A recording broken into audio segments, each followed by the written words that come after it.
রাশেদ প্রধান ভাইকে, কারণ আজকের এই মঞ্চে আমাকে কথা বলার জন্য সুযোগ করে দেওয়ার জন্য।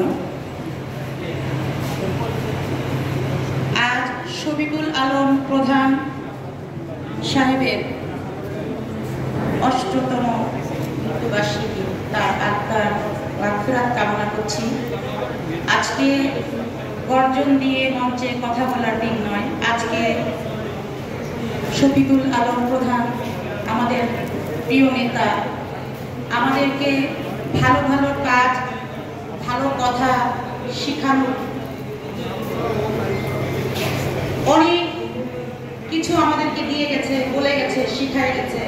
আমরা সেটা তাকে অনেক সময় স্মরণ করি এবং দীর্ঘদিন সে যেভাবে দেশকে দেখতে চেয়েছেন, দেশের জন্য সংগ্রাম করেছেন, আমাদের সুন্দর একটা দেশ উপহার দেওয়ার জন্য, কিন্তু ফ্যাসিস্ট হাসিনার জন্য সেটা সে জীবিত থাকতে আর দেখে যেতে পারলেন না।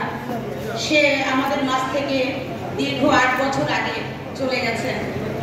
তবে আমরা এই তার চলে যাওয়ার ৮ বছর পরে আমরা যে ফ্যাসিস্ট হাসিনাকে এদেশ থেকে তাড়িয়ে দিতে পেরেছি, সেজন্য আল্লাহ তাআলার কাছে অনেক শুকরিয়া।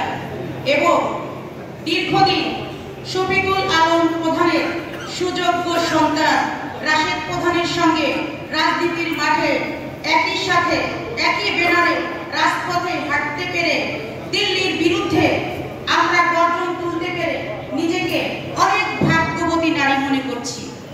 এবং রাশেদ ভাই অত্যন্ত ভালো মনের একজন মানুষ। তিনি তার বাবার মতো ওরকম ঠান্ডা সুন্দর মনের একজন মানুষ।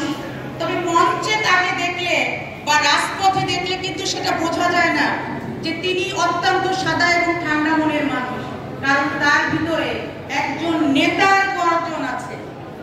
এবং আমাদের রাজপথে গর্জন দেওয়ার জন্য, জনগণের জন্য কিছু বলার জন্য এরকম কণ্ঠই প্রয়োজন, এরকম গর্জনই প্রয়োজন।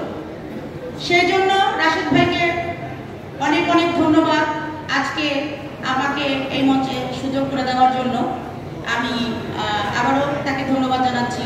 এবং শফিকুল আলম প্রধান আমাদের প্রিয় নেতার আত্মার শান্তি এবং তাকে আল্লাহ তাআলা যেন জান্নাতবাসী করেন, সেই কামনা করে আমি আমার আজকের বক্তব্য এখানে শেষ করছি।